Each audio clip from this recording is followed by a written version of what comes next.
উপপাদ্য 38, পিথাগোরাসের উপপাদ্য আমরা এটা ক্লাস 8-এ কিন্তু ছিল। এটা একটু ভিন্ন রকম পদ্ধতি। এখানে পিথাগোরাসের উপপাদ্যের মূল স্টেটমেন্টটা আসলে কি? মূল স্টেটমেন্টটা হচ্ছে একটা সমকোণী ত্রিভুজ, যেমন এটা একটা সমকোণী ত্রিভুজ। সমকোণী ত্রিভুজের এ বিটা হচ্ছে অতিভুজ, অতিভুজের ওপর অঙ্কিত বর্গ এটা, আর অপর দুই বাহু একটা এসি এবং একটা বিসি। এই এসি এবং বিসি অপর দুই বাহুর উপর অঙ্কিত বর্গের ক্ষেত্রফলের সমষ্টি সমান। মানে মূল মেসেজটা হচ্ছে এই এই বর্গের ক্ষেত্রফল এই দুইটা বর্গের ক্ষেত্রফলের সমষ্টি সমান হবে। এই দুইটা ক্ষেত্রফল যোগ করলে যা হবে এটার ক্ষেত্রফল তাই হবে। তার মানে এই এই বর্গের আমাদের এই বর্গের যে বাহু সমকোণী ত্রিভুজের বাহু এবি, তাহলে সেই ক্ষেত্রে এই এই বর্গের ক্ষেত্রফল কি হবে? বর্গের ক্ষেত্রে ক্ষেত্রফলের সূত্র কি? বাহু স্কয়ার। তার মানে এই বর্গের ক্ষেত্রফল হবে এবি স্কয়ার। তার মানে যদি আমরা এই এবি স্কয়ার, এটা হচ্ছে অতিভুজের উপর অঙ্কিত বর্গ, আর এই বর্গের ক্ষেত্রফল কত হবে? BC square. বিসি স্কয়ার এই বর্গের ক্ষেত্রফল কত? AC square. ফাইনালি ওই পিথাগোরাসের মেসেজটা হলো এই দুইটা বর্গের ক্ষেত্রফল যোগ করলে যা হবে এই অতিভুজের বর্গের ক্ষেত্রফল তাই হবে। তার মানে এই দুইটার সমষ্টি হচ্ছে এটা, এটা আমাদের প্রমাণ করতে হবে। বিশেষ নির্বাচনটা তোমরা লিখে দিবে, বইয়ে লেখা আছে। আর এই অক্ষরের নামগুলো বইয়ের মতো করেই মিলাই দেওয়া, তার মানে পরে যেন বুঝতে সহজ হয়।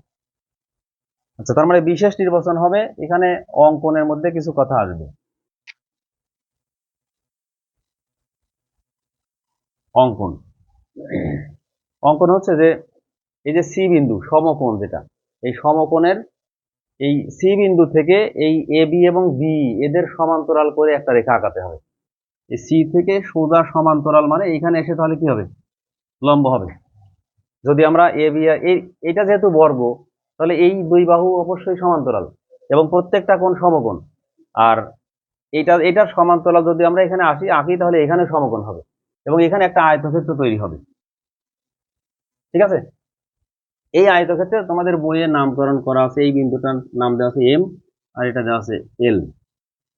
তার মানে অঙ্কনের মধ্যে আমরা বলবো যে সি সি বিন্দু থেকে, মানে সহজ কথা, এই কথা বইয়ে লেখা আছে, সি বিন্দু থেকে একটা সোজা এই এ বি এবং বি এর সমান্তরাল একটি রেখা আঁকাবো, যেটা এ বি কে এম বিন্দুতে আর ডি কে এল বিন্দুতে ছেদ করবে।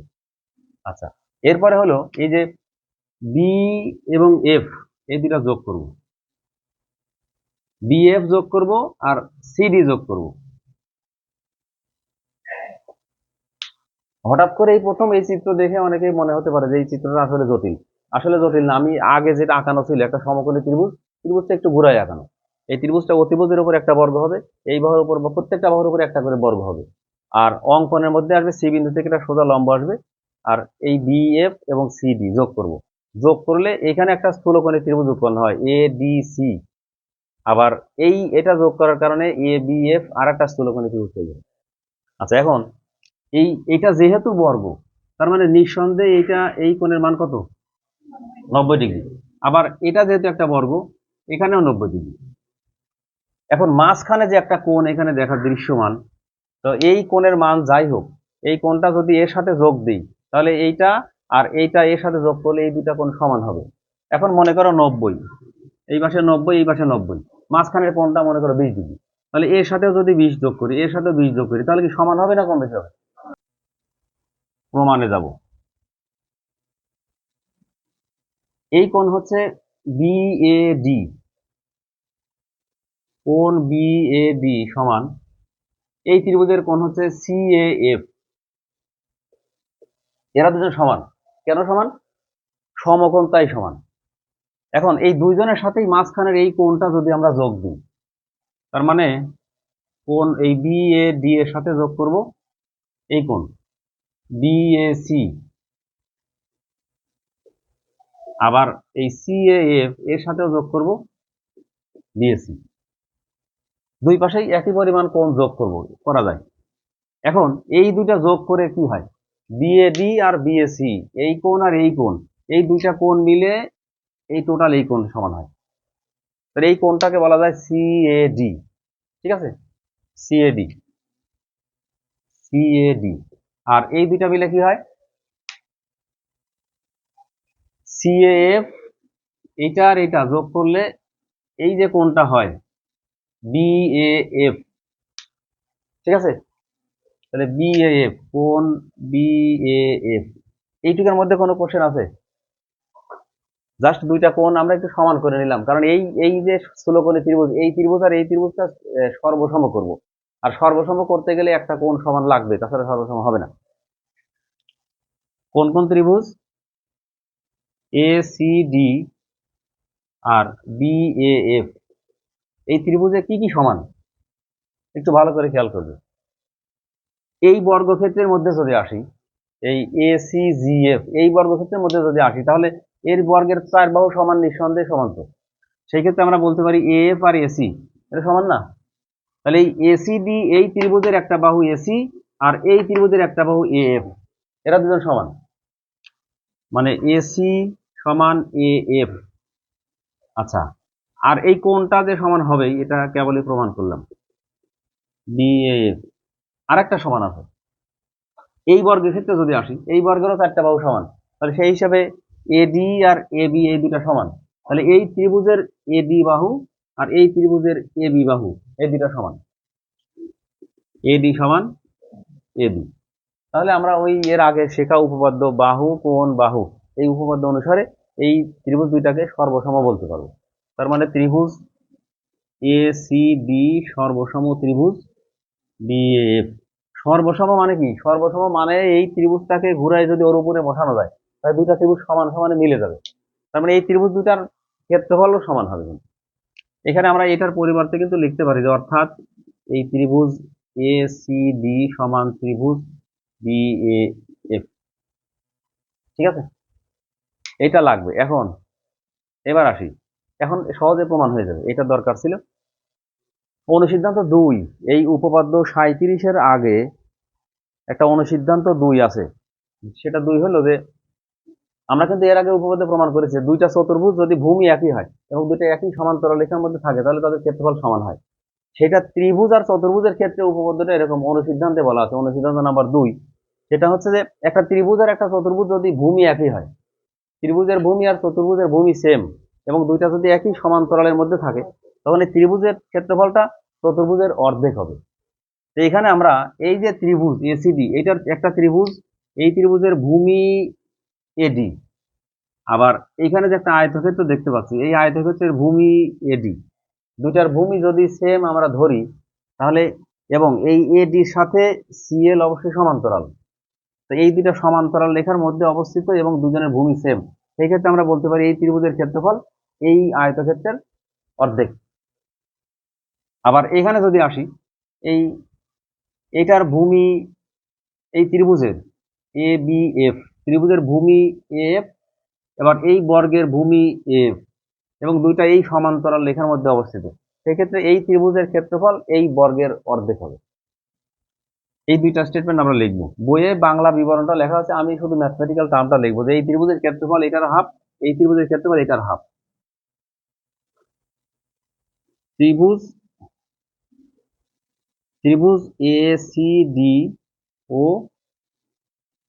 বইয়ে আয়তক্ষেত্র লেখা আছে, আমি একটু সিম্বল দিয়ে লিখলাম, ত্রিভুজের যেমন সিম্বল দিয়ে লেখা যায়, এটা লিখলাম। আয়তক্ষেত্র কি কি? কোনটা? ADLM, এই ত্রিভুজের সাথে এই আয়তক্ষেত্র, এর ভূমি কোনটা? ভূমি AD, এবং এই যে AD সমান্তরাল CL। তাহলে এখান থেকে আমরা কি সিদ্ধান্ত লিখতে পারি? এই আয়তক্ষেত্র ADLM এটা সমান এই ত্রিভুজের দ্বিগুণ ACD। ত্রিভুজ যদি চতুর্ভুজের হাফ হয়, তাহলে চতুর্ভুজ ত্রিভুজের দ্বিগুণ। এই যে যেমন ব্যাস ব্যাসার্ধের দ্বিগুণ, তাহলে ব্যাসার্ধ ব্যাসের অর্ধেক, ওটার মতো। আচ্ছা, এখন এটা একটা নাম্বার পেলাম, আর এইটাতে কি বলছিলাম, একইভাবে ত্রিভুজ BAF, এটা আমরা এমনি ম্যাথমেটিক্যাল টার্মটা লিখি, এই বর্গক্ষেত্রটা হবে এই ত্রিভুজের দ্বিগুণ, মানে বর্গ ACGF সমান টু ত্রিভুজ BAF। দেখো এটা কোনো সমস্যা আছে কিনা। এই আয়তক্ষেত্রটা এই ত্রিভুজের ডাবল, আবার এই বর্গটা এই ত্রিভুজের ডাবল। এই বর্গের বেলাতেও ভূমি একই এবং একই সমান্তরাল রেখার মধ্যে অবস্থিত। এই দুটা যদি আমরা যোগ করে দিই, আচ্ছা যোগ করার আগে আরেকটা কাজ করতে পারি। আমরা কেবলই একটা জিনিস প্রমাণ করলাম যে এই এই ত্রিভুজ দুইটা সমান। খেয়াল করো, এই ত্রিভুজ এসিডি আর ত্রিভুজ বিএএফ, এই দুটার মান সমান না? তাহলে এইটাতে যদি আমরা চেঞ্জ করে দিই, 1 আর 2 থেকে লেখা যায় এই আয়তক্ষেত্র আর এই বর্গক্ষেত্রটা সমান। এইটুকু লিখলেই বাকি অনুরূপভাবে আমাদের সমান সহজ হয়ে যাবে। 1 ও 2 থেকে বলতে পারি যে এই আয়তক্ষেত্র এ ডি এল এম সমান বর্গক্ষেত্র এ সি জি এফ। দেখো এটা ক্লিয়ার কিনা? এই আয়তক্ষেত্রটা এই বর্গক্ষেত্রের সমান। এই পর্যন্ত কারো কোনো কোশ্চেন আছে? আছে কোনো প্রশ্ন? না থাকলে আমরা বাকিটা অনুরূপভাবে লিখে যোগ করে দিব, তাহলে হয়ে যাবে। আমরা অনুরূপভাবে বলতে এই যে আমরা সিডি যোগ করলাম আর বিএফ যোগ করলাম, এটা না করে যদি এই সি এর সাথে ই যোগ করতাম আর এ এর সাথে কে যোগ করতাম, এটা দেখানোর দরকার নাই, আমি অনুরূপভাবে লেখার জন্য বোঝাচ্ছি। যদি যোগ করতাম তাহলে এই আয়তক্ষেত্রটা এই বর্গের সমান হইতো। এটা আমরা যেভাবে প্রমাণ করেছি এটা প্রমাণ করব না, অনুরূপভাবে লিখে দিব। কিন্তু আমাদের বোঝার ব্যাপার হচ্ছে এই দুইটা যদি যোগ করি তাহলে এই যে এই পাশের আয়তক্ষেত্রটা একইভাবে এই বর্গক্ষেত্রের সমান হয়। এই অনুরূপভাবে আমরা এটা লিখে দিব। অনুরূপভাবে কি লিখবো? আয়তক্ষেত্র বিইএলএম সমান বর্গক্ষেত্র বিসিএইচকে। দেখো এটা লেখা যায় তো। এখন এই দুইটা যোগ করে দিলে আমাদের প্রমাণ হয়ে যাবে। আয়তক্ষেত্র এ ডি এল এম যোগ আয়তক্ষেত্র বিইএল এম সমান, এই পাশের এই দুইটা বর্গ সমান, তাহলে এই বর্গ যোগ করবো A C G F plus BCH কে। দেখো তাহলে এই আয়ত আর এই আয়ত, এখানে ছবিতে খেয়াল করো, এই এই আয়ত আর এই আয়ত যদি আমরা যোগ করি, যোগ করে তাহলে টোটাল এই বর্গক্ষেত্রটা পাবো, তাই পাওয়া যাবে না? যদি এই যে এ ডি এল এম এই আয়ত আর এ বি এম এল এই আয়ত, দুইটাকে আয়তক্ষেত্রের ক্ষেত্রফল যোগ করি, তাহলে এই টোটাল বর্গক্ষেত্রের সমান হবে। তার মানে এই এই দুইটা যোগফলের পরিবর্তে আমরা লিখতে পারবো কি? বর্গক্ষেত্র A D E B, A D E B মানে এই টোটাল এই বর্গক্ষেত্র। আর ডান পাশে যেটা আছে সেটা তো থাকবেই, A C G F plus BCH কে। তাহলে এই যে বর্গক্ষেত্রের ক্ষেত্রফল, তাহলে এই বর্গক্ষেত্রের ক্ষেত্রফলের আমরা ক্ষেত্রফল অনুযায়ী সূত্র অনুযায়ী কি লিখতে পারি? A B square. এই বর্গের ক্ষেত্রফলের সূত্র কি? এই বর্গের ক্ষেত্রফল কি হবে? ওইটা হবে এসি স্কোয়ার। আর এই এই বর্গের ক্ষেত্রফল হবে বিসি স্কোয়ার। এই যে আমরা যেটা যেটা আমাদের উদ্দেশ্য ছিল, প্রমাণ মিলে গেছে। এখানে এই শুরু থেকে এই যে এই কাজগুলো করেছি, এই এই কাজটুকুনের কারণে মনে হতে পারে যে আসলে মানে অনেক বেশি বড় বড় পরিমাণের কাজ, কিন্তু এই কাজগুলো এক নজরে মনে রাখতে হবে। চিত্র থেকে কিভাবে মনে রাখতে হবে? যে এই প্রথমে সমকোণী ত্রিভুজ, এই তিনটা বাহুর উপরে তিনটা বর্গ আঁকাবো, তারপরে এখানে একটা লম্ব আঁকাবো, এই এই দুই বাহু যোগ করব, এই দুই কোণ যোগ করব, করে দুইটা স্থূলকোণী ত্রিভুজ পাবো। এই দুইটা স্থূলকোণী ত্রিভুজ আমাদের সর্বসম করতে হবে। সর্বসম করার পরে সমান লিখবো, এটার পরে ব্যবহার আছে। পরে কিভাবে ব্যবহার করব? এই যে এই ত্রিভুজের সাথে এই আয়তক্ষেত্র একই ভূমি এবং একই সমান্তরালের মধ্যে অবস্থিত, সুতরাং এই আয়ত এই ত্রিভুজের দ্বিগুণ, একটা সমীকরণ। আবার এই ত্রিভুজ আর এই বর্গ দুইটা ভূমি একই একই সমান্তরালের মধ্যে অবস্থিত, তাহলে এই বর্গ এই ত্রিভুজের দ্বিগুণ। এই দুইটা যখন এই দুইটা, তাহলে এই দুইটা ত্রিভুজ সেম আমরা প্রমাণ করে আসলাম। তাহলে এই আয়তের সাথে এই বর্গ সমান, এই আয়তের সাথে যখন এই বর্গ সমান হবে, অনুরূপভাবে আমরা লিখে দিব যে একইভাবে এই আয়তক্ষেত্রে এই বর্গের সমান। তারপরে যদি যোগ করে দিই, এই দুইটা আয়ত মিলে পুরো বর্গ হয়ে যাবে। আর ডান পাশে তো দুইটা বর্গ আছে, এখন বর্গের ক্ষেত্রফল লিখে দিলে এটা হচ্ছে পিথাগোরাসের উপপাদ্য। ক্লিয়ার? এটা কয়েকবার একটু প্র্যাকটিস করা লাগে। আসলে জ্যামিতি স্টুডেন্টরা একটু ভয়ই পায়, জ্যামিতি জ্যামিতি উপপাদ্য, তাও আবার আসলে বিষয়গুলো প্র্যাকটিসের ব্যাপার, আর কিছু না। যদি এটা ঠিক মতো প্র্যাকটিস করা যায় দুইবার, যদি চিত্র একে যদি দুইবার লেখা যায় তাহলে বিষয় সহজ। এটা এবং এটা খুবই ইম্পর্টেন্ট একটা উপপাদ্য।